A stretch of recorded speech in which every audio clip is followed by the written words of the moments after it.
안녕하세요. 오늘 이제 이슈 체크로 살펴볼 내용은 사우디 폭격으로 인한 유가가 폭등을 했습니다. 이 부분들이 어떻게 진행이 될 거고, 여기에서 내가 읽고 있는 스탠스는 내가 생각하는 방향성은 어떤 부분인가, 그런 부분들을 한번 이야기를 해보려고 그래요. 자, 단기 리스크로 끝날 가능성이 높다라고 이제 개인적으로 보고 있고요. 자, 좀 살펴보겠습니다. 자, 유가가 일단 배럴당 이제 뭐 $100 간다 뭐 이런 이야기들이 JP모건인가 뭐 거기서 막 이야기를 하고 있어요.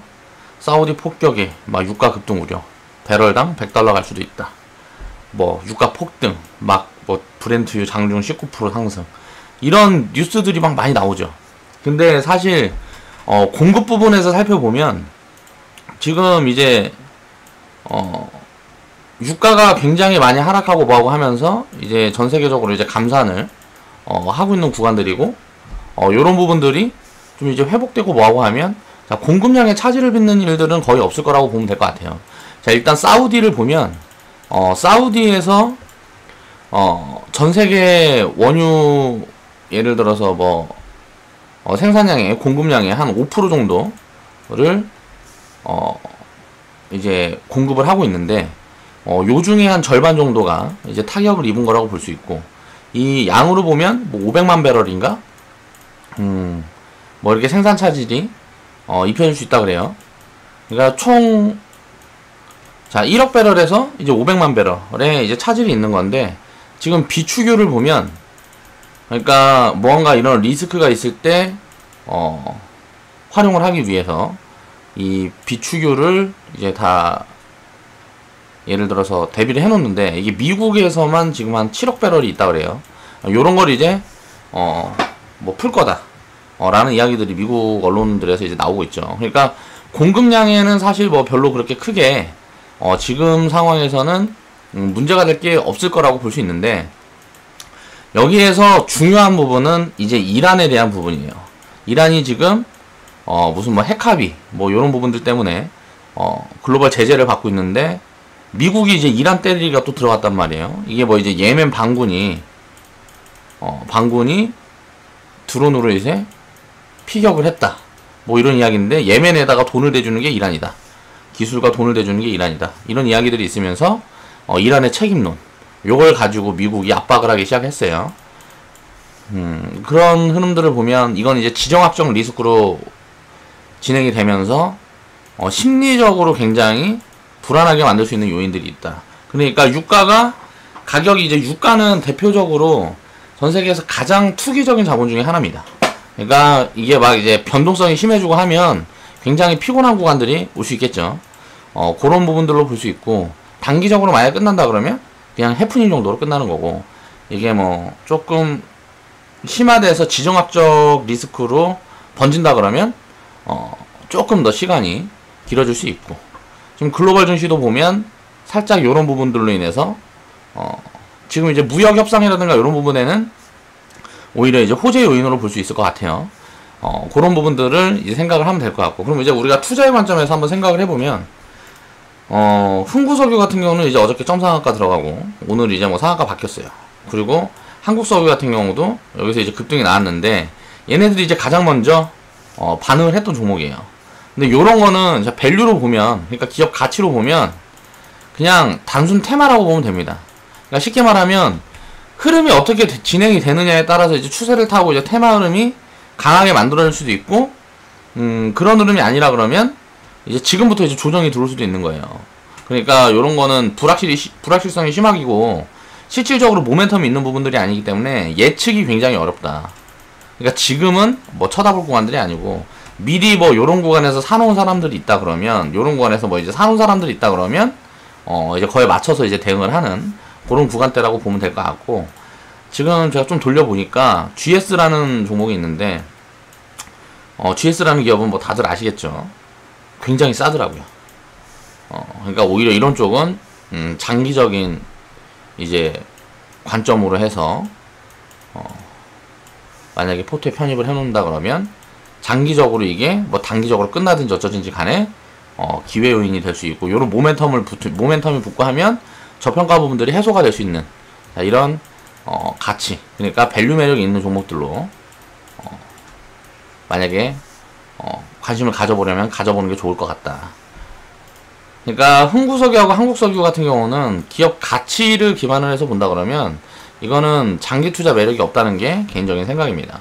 그러니까 막 따라 들어가서 단타 매매하고 뭐 그런 것들은 모르겠어요. 그런데 이제 여기에서 뭐 장기적인 스탠스를 가지고 오래 보유를 하겠다, 요런 관점에서는 저는 별로다 라고 생각을 한다는 이야기를 해보는 거고요. 자, 기회 요인과 리스크 요인을 한번 살펴보겠습니다. 자, 기회 요인은 이제 역발상 투자, 여기에서 이제 리스크가 가장 심한 게 뭐냐. 자, 유가가 급등한다 그러니까 일단 항공주들이 지금 보면 일본에다 두들겨 맞고 뭐하고 하면서 2분기에 굉장히 큰 폭의 적자를 다 만들어냈단 말이에요.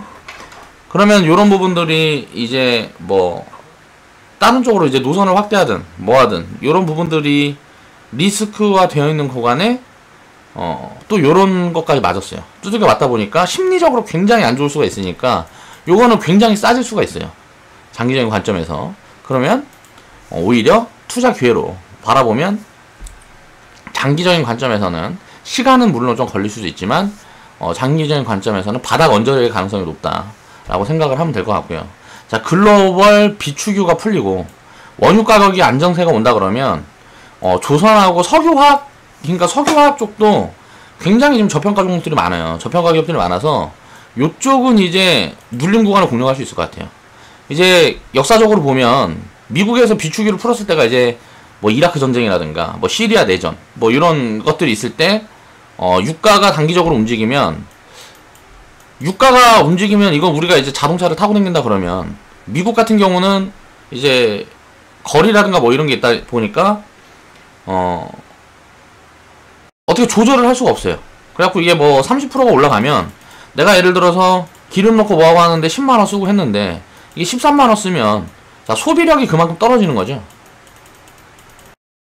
이거는 안 탈 수가 없는 거니까 예를 들어서 내가 차를 운행을 한다든가 뭐 요런 부분들은 안 할 수가 없으니까 요런 쪽에서 이제 비용이 늘어나면 다른 쪽에서 이제 이제 소비력이 줄어드는 거예요.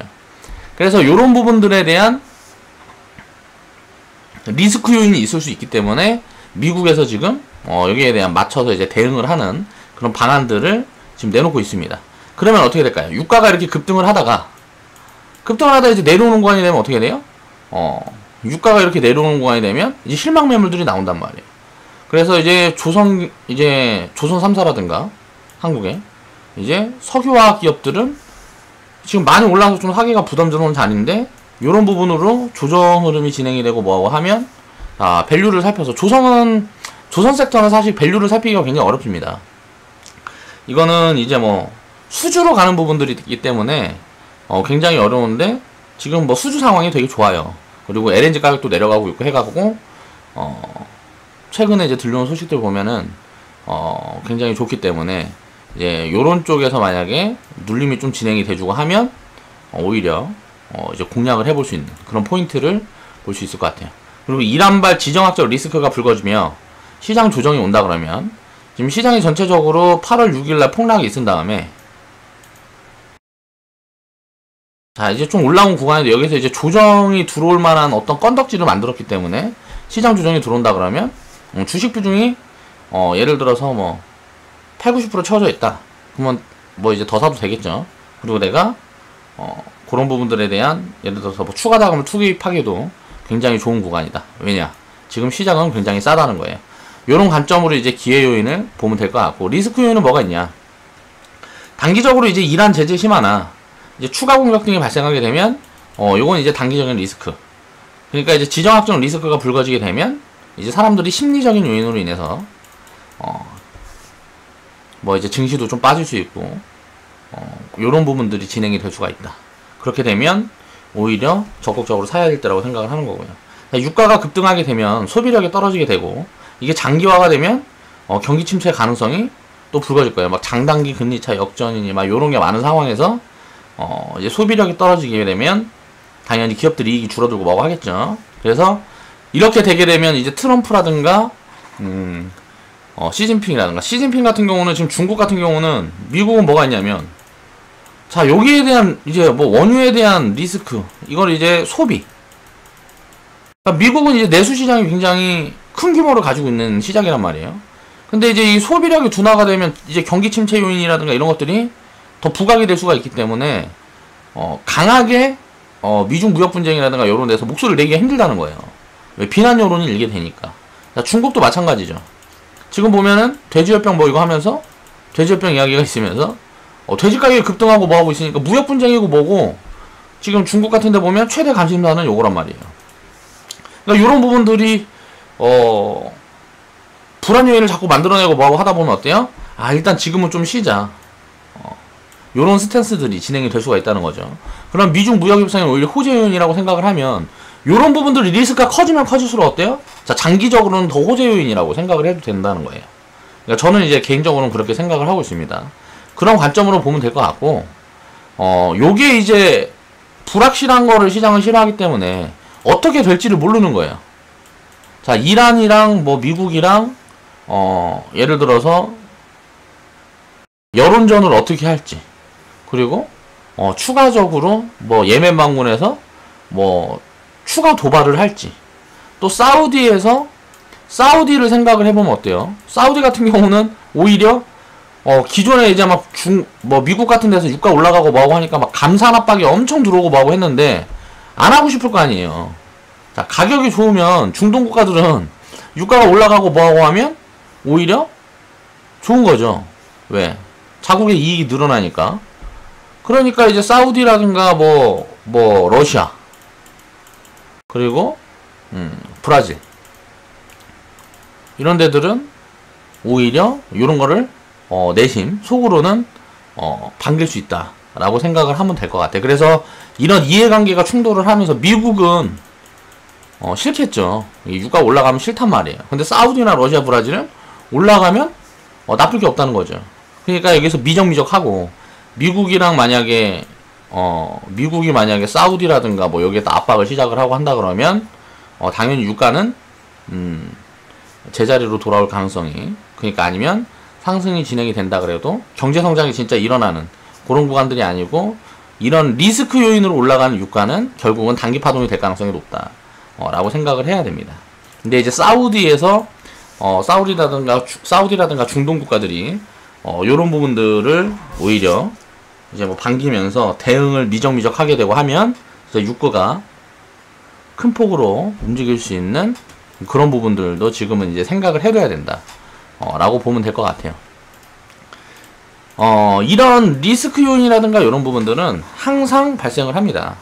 그러니까 이런 리스크라는 것들이나 이런 것들은 계속 안고 가는 거예요, 시장이라는 거는. 그러니까 전 세계에서 얼마나 이런 이슈성들이 많겠어요. 그런 게 뭐 전쟁도 마찬가지고 없었던 적이 없었단 말이에요. 이런 때마다 이제 흔들린다 그러면 투자를 끌고 갈 수가 없어요. 이런 부분들을 분석을 하는 이유는 시황이라고 보면, 시황에 이런 부분들이 잡히면 시황을 분석하는 거는 쉽게 말하면 심리적으로 사람들이 불안감을 느낄 거냐 아니냐 요걸 분석을 하는 거죠. 그러니까 심리적인 요인을 분석을 하기 위해서 내용을 알아야 돼서 공부를 하는 거지, 요런 부분에 대해서 야 얘 큰일 났다 팔아야 돼 도망가야 돼 요렇게 생각을 해가지고는 투자를 할 수가 없다는 거예요. 그러니까 악재 요인은 항상 기회를 찾아가기 위해 공부를 해야 된다 라는 부분들을 다 생각을 하고 요런 이슈들도 바라봤으면 좋겠습니다.